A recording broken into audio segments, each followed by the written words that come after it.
आज का जो हमारा विषय है वो 9वीं कक्षा हमारी पाठ्य पुस्तक स्पर्श भाग 1 की अंतिम कविता जो अरुण कमल द्वारा रचित है, खुशबू रचते हैं हाथ, जिसके अंतर्गत एक उस तबके के विषय में बताया गया है, उस तबके के बारे में बताया गया है जो अधिकार विहीन है और साधन विहीन है।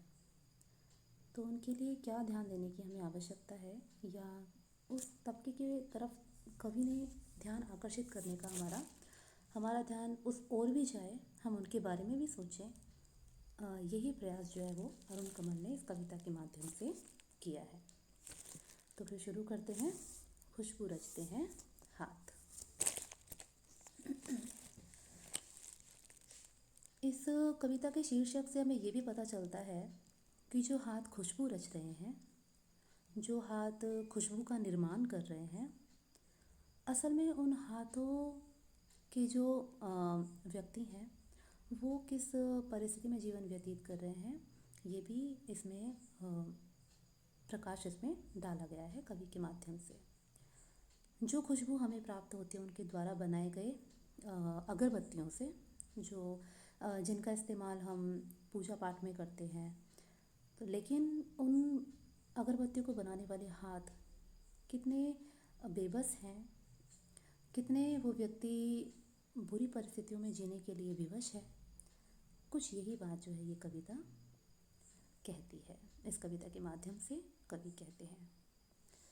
तो ये कुछ इस स्लाइड में आपको दिखाई दे रहा है कि जो हाथ अगरबत्तियाँ बना रहे हैं, जो व्यक्ति अगरबत्तियाँ बना रहे हैं, वास्तव में उनकी परिस्थिति किस प्रकार की है, यहाँ से दिखाई देता है, हम समझ सकते हैं। ये कवि हैं अरुण कमल, जिन्होंने इस कविता को लिखा है और अपनी कविता के माध्यम से हमारा ध्यान उस तबके की तरफ भी आकर्षित किया है जो शायद हम अपनी रोज़मर्रा के जीवन में सोचते भी नहीं हैं, जिनके बारे में। तो जो कवि परिचय है कुछ इस प्रकार है। अरुण कमल, जिनका जन्म 15 फरवरी 1954 को हुआ था, आधुनिक हिंदी साहित्य में समकालीन दौर के प्रगतिशील विचारधारा संपन्न अकाव्यात्मक शैली के ख्यात कवि हैं। दो चीज़ें ज़रूर समझनी पड़ेंगी। एक तो प्रगतिशील विचारधारा क्या होती है। प्रगतिशील विचारधारा में मार्क्सवादी दृष्टिकोण को अपनाया गया है, जिसमें साधन विहीन तबके की तरफ, साधन विहीन लोगों की तरफ भी ध्यान आकर्षित किया गया है और उनमें समाज में उनका भी योगदान है और समाज में उनका भी हक है। इस बात को जो दृढ़ता से रखती है विचारधारा, वो प्रगतिशील विचारधारा कहलाती है। दूसरी बात, अकाव्यात्मक शैली क्या होती है। शुरू में जब हम आरंभिक काल में देखते हैं तो हिंदी में छंदों का बहुत प्रभाव रहा है। दोहा, रोला, चौपाई, छप्पे, बरवे, बहुत सारे छंदों का जो है वो काव्य में एक तरह से एकाधिकार रहा है। अगर हमें कविता लिखनी है तो हमें काव्य छंद का प्रयोग करना ही पड़ेगा, मात्रिक और वर्णिक छंदों का प्रयोग करना ही पड़ेगा। लेकिन आधुनिक युग में ऐसा नहीं है। अपनी बात को कहने के लिए ज़रूरी नहीं है हमें किसी बनी बनाई परिपाटी के अंतर्गत होकर ही चलना पड़ेगा, ऐसा ज़रूरी नहीं है। तो अकाव्यात्मक शब्द से समझ में आ रहा है कि काव्य मतलब जिसे गाया जा सके, जो छंदबद्ध हो, लेकिन अकाव्यात्मक जिसे गाने की कोई आवश्यकता नहीं है, जिसका जो अपनी बात कवि अकाव्यात्मक शैली में भी रख सकते हैं। तो इनकी जो है अकाव्यात्मक शैली रही है। चुकार्से साहित्य अकादमी पुरस्कार प्राप्त इस कवि ने कविता के अतिरिक्त आलोचना भी लिखी है, अनुवाद कार्य भी किए हैं तथा लंबे समय तक वाम विचारधारा को फैलाने वाली साहित्यिक पत्रिका आलोचना का संपादन भी किया है। इन्होंने आलोचना कार्य भी किया है, संपादन कार्य भी किया है, अनुवाद कार्य भी किया है। अरुण कमल का वास्तविक नाम अरुण कमल है। साहित्यिक लेखन के लिए उन्होंने अरुण कमल नाम अपनाया और यही नाम उनकी स्वाभाविक पहचान बन गया। उनका जन्म 15 फरवरी 1954 ईस्वी को बिहार के रोहतास जिले के नासिरीगंज में हुआ था। पेशे से वे पटना विश्वविद्यालय के अंग्रेजी विभाग के प्राध्यापक थे।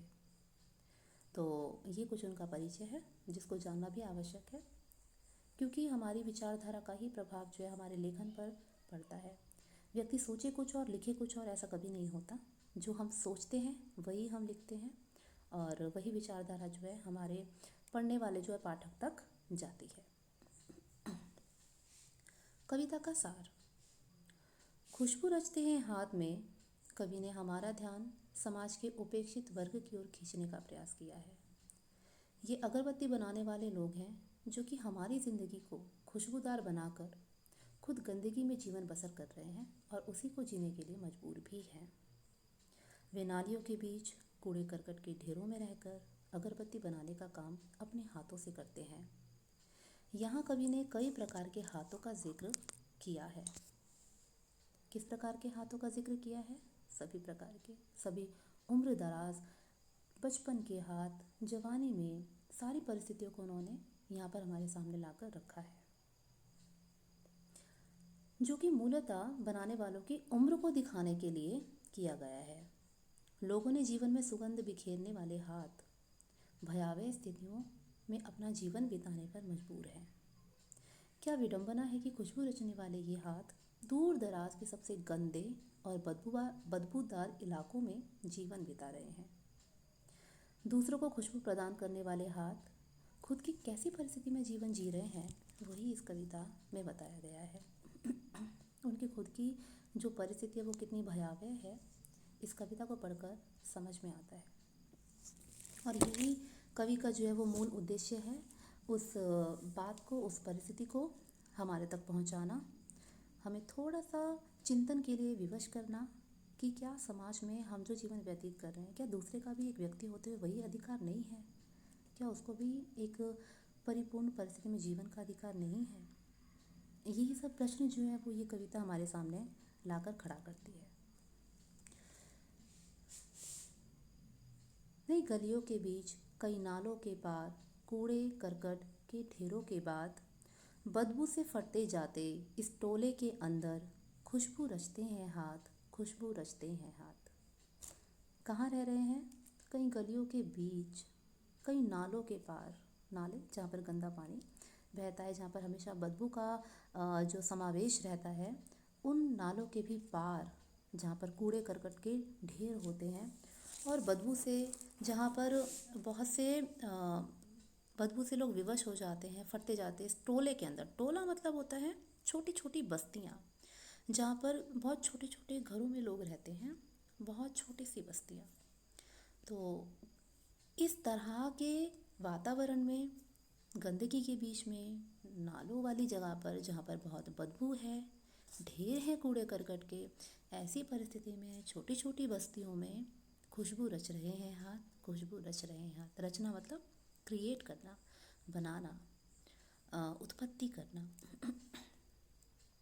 एक बार देख लेते हैं। अगरबत्ती का इस्तेमाल लगभग हर व्यक्ति करता है। अगरबत्ती हालांकि पूजा पाठ में इस्तेमाल होती है, लेकिन इसकी खुशबू ही शायद वह वजह होती है कि लोग इसे प्रतिदिन इस्तेमाल करते हैं। क्योंकि खुशबू आती है तो पूजा पाठ में भी इसलिए उसको इस्तेमाल किया जाता है ताकि जो वातावरण है वो बहुत खुशनुमा, बहुत सुंदर और प्रफुल्लित करने वाला हो, खुशबू की वजह से, है ना। उसी खुशबू के लिए हम उसको इस्तेमाल करते हैं, उसका प्रयोग करते हैं। इस कविता में कवि ने उन खुशबूदार अगरबत्ती बनाने वालों के यथार्थ के बारे में बताया है जो खुशबू से कोसों दूर हैं। अगरबत्ती का कारखाना अक्सर किसी तंग गली में, नालों के पार और बदबूदार कूड़े के ढेर के समीप होता है। ऐसे स्थानों पर कई कारीगर अपने हाथों से अगरबत्ती को मूर्त रूप देते हैं, अर्थात ऐसे ही जगह पर जो बहुत से कारीगर होते हैं वो अगरबत्तियाँ बनाते हैं। और इसी फोटो के साथ ये दिख रहा होगा जो हमने यहाँ पर पढ़ा है, वो वातावरण हमें यहाँ पे दिखाई देता है कि किस प्रकार की परिस्थितियों में, किस प्रकार के घरों में लोग इस प्रकार के कार्य करने को मजबूर हैं, अपनी ज़िंदगी को इस परिस्थिति में जीने के लिए मजबूर हैं। आगे देखते हैं। उभरी नसों वाले हाथ, घिसे नाखूनों वाले हाथ, पीपल के पत्ते से नए नए हाथ, जूही की डाल से खुशबूदार हाथ, गंदे कटे पिटे हाथ, जख्म से फटे हुए हाथ, खुशबू रचते हैं हाथ, खुशबू रचते हैं हाथ। उभरी नसों वाले हाथ का मतलब है जब व्यक्ति थोड़ा प्रौढ़ावस्था में जाता है, जब वो बहुत वयस्क और उम्र दराज हो जाता है, उम्र व्यतीत करने के बाद बहुत बड़ी उम्र का हो जाता है, तब उसके हाथों की जो नसें हैं वो उभर आती हैं, कमज़ोरी दिखाई देती है, उभर आती है। घिसे नाखूनों वाले हाथ, ये बुज़ुर्ग लोगों के बारे में बता रहे हैं कि उनके हाथों की ये दशा है कि नसें भी उभर रही हैं, उनकी नसें भी दिखाई दे रही हैं, लेकिन वो फिर भी आराम ना करके किस परिस्थिति में जी रहे हैं, अपने आप वो अगरबत्ती बनाने की उस गंदी बस्ती में रहने के लिए विवश है। पीपल के पत्ते से नए नए हाथ का अर्थात जो पीपल का पत्ते हैं वो बिल्कुल नए हाथ, अर्थात बच्चों के हाथ, कोमल हाथ, जूही की डाल से खुशबूदार हाथ। जो जूही का पत्ता होता है बहुत मुलायम, बहुत सॉफ्ट ऐसे, तो बच्चे के हाथ, मुलायम हाथ, कोमल हाथ। जख्म से फटे हुए हाथ, खुशबू रचते हैं हाथ, खुशबू रचते हैं हाथ। यहाँ पर देखेंगे अगरबत्ती बनाने वाले कारीगरों के हाथ किस्म किस्म के होते हैं, अलग अलग प्रकार के होते हैं। किसी के हाथों में उभरी नसें होती हैं, किसी के हाथों में नाखून घिसे हुए होते हैं। कुछ बच्चे भी काम करते हैं जिनके हाथ पीपल के नए पत्तों की तरह कोमल होते हैं। कुछ कम उम्र की लड़कियां भी होती हैं जिनके हाथ जूही की डाल की तरह होते हैं। कुछ कारीगरों के हाथ गंदे, कटे पिटे और जख्म से फटे हुए भी होते हैं। कुछ इस प्रकार के हाथ, क्या दशा है उन हाथों की, यहाँ पर देखने से हमें प्रतीत होता है, देख सकते हैं।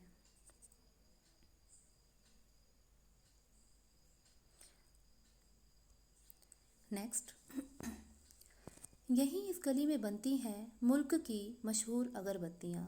इन्हीं गंदे मोहल्ले के गंदे लोग बनाते हैं केवड़ा, गुलाब, खस और रात रानी अगरबत्तियाँ।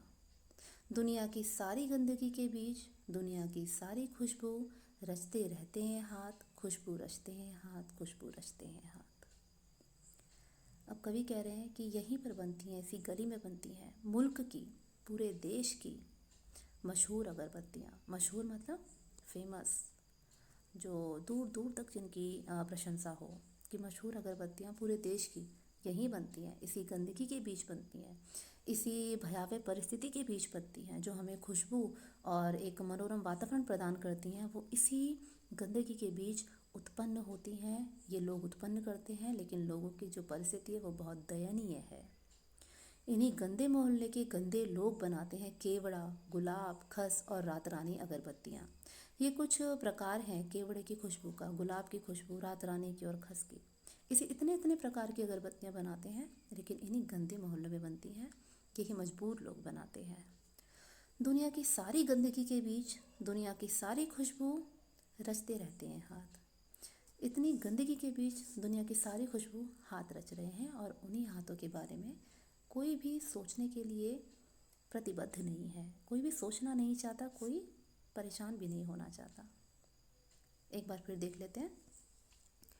इसी तंग गली में पूरे देश की मशहूर अगरबत्तियाँ बनती हैं। उस गंदे मोहल्ले के गंदे लोग अर्थात गरीब लोग ही केवड़ा, गुलाब, खस और रात रानी की खुशबू वाली अगरबत्तियाँ बनाते हैं। यह एक विडंबना है कि दुनिया की सारी खुशबू उन गलियों में बनती है जहाँ दुनिया भर की गंदगी समाई होती है। कुछ प्रश्नावली देख लेते हैं कि खुशबू रचते हैं हाथ में कौन सी समस्या समाज के लिए घातक है।